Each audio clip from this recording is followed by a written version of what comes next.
Salut les papas, salut les parents. Je sais pas pour vous, les séparations amiables, au début, quand on se sépare, on est tous les deux d'accord. Mais devant le JAF, ça se passe jamais pareil. Est-ce qu'il y a de vraies séparations amiables qui se passent bien?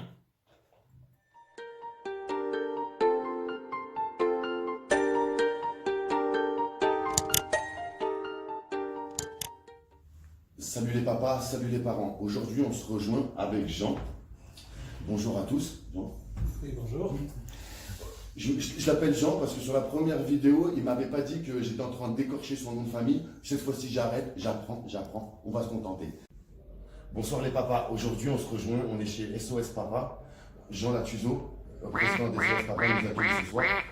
Donc aujourd'hui, merci de me recevoir et je viens te poser quelques questions et on va faire un format sur plusieurs vidéos.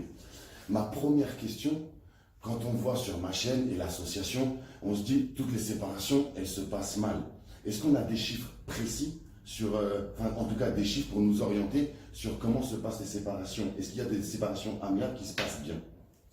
Alors effectivement, il y a des séparations amiables qui ont l'air de l'être.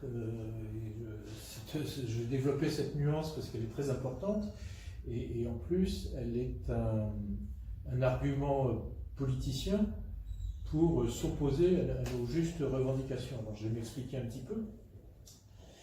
En effet, il y a le ministère de la Justice, j'ai déjà eu l'occasion dans une séquence précédente d'évoquer quelques chiffres venant du service statistique du ministère de la Justice, et je vais y revenir, en particulier cette étude de 2013, qui nous renseigne aussi. Alors évidemment, ils sont engouffrés là-dedans, c'est pour ça que je dis il y a beaucoup de magouillage politicien derrière, qui sont engouffrés là-dedans pour dire, alors j'espère que tu es bien assis sur ta chaise, regardez, 93% des pères sont contents des décisions de justice.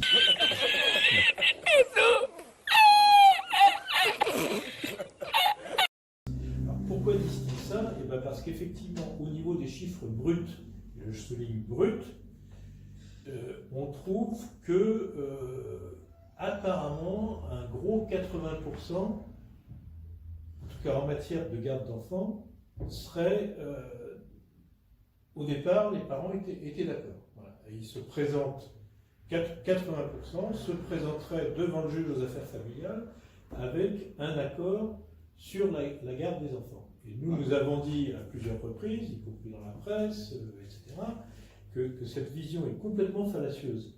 Alors, je m'explique, et je vais donner même un exemple détonnant.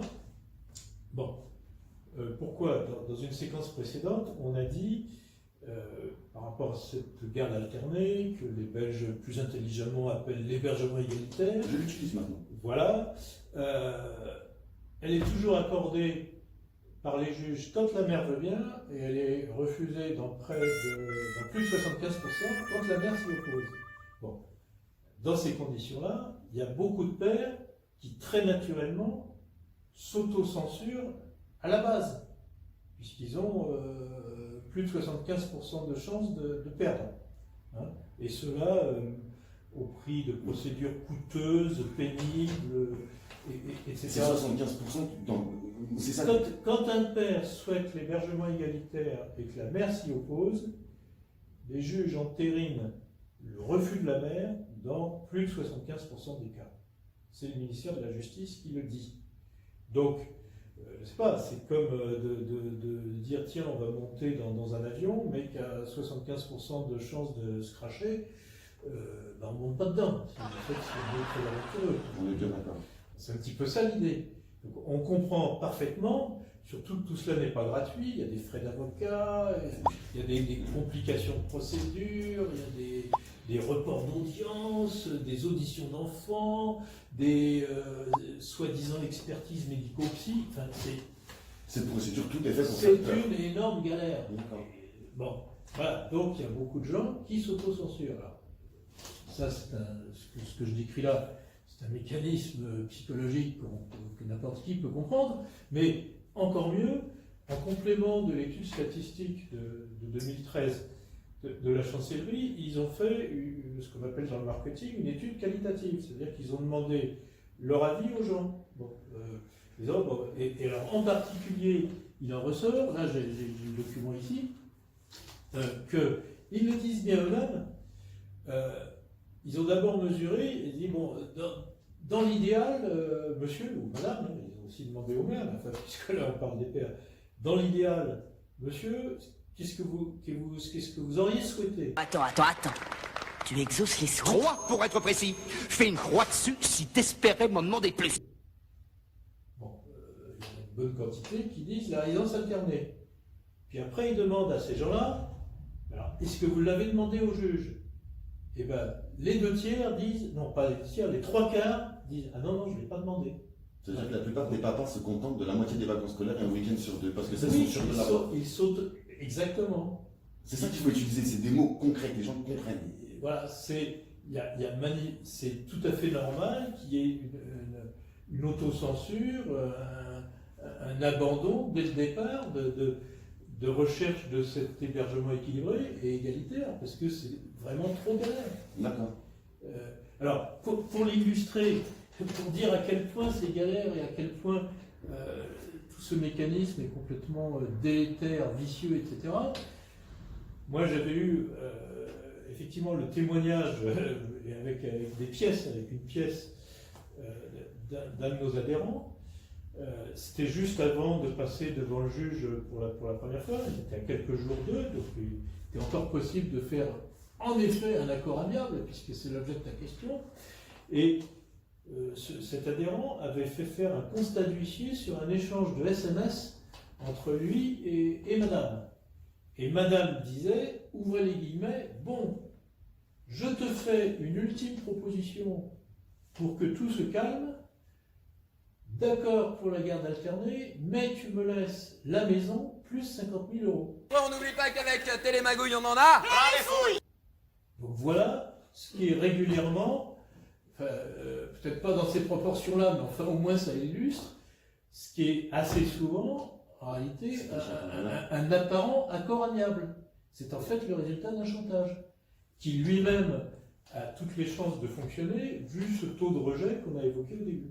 D'accord. Et là, pour finaliser la vidéo, parce qu'on fait vraiment un petit contenu, pour finaliser la vidéo, qu'est-ce que tu pourrais toi conseiller justement à ces papas qui sont...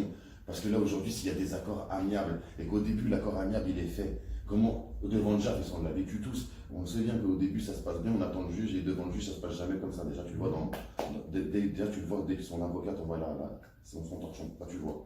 Mais qu'est-ce qu'on peut donner comme conseil à tous ces gens pour qu'ils continuent déjà? Parce que si plein de gens le veulent et ne le font pas, j'espère que ma chaîne elle va vous donner un peu de courage et vous donner un peu de force. Relevez-vous les manches, vos enfants c'est les vôtres. Et qu'est-ce qu'on peut leur donner comme autre conseil? Parce que concrètement c'est des chiffres. Mais malheureusement on ne peut pas leur donner des conseils miraculeux. Parce que là on est face à une espèce d'Himalaya d'injustice et de discrimination.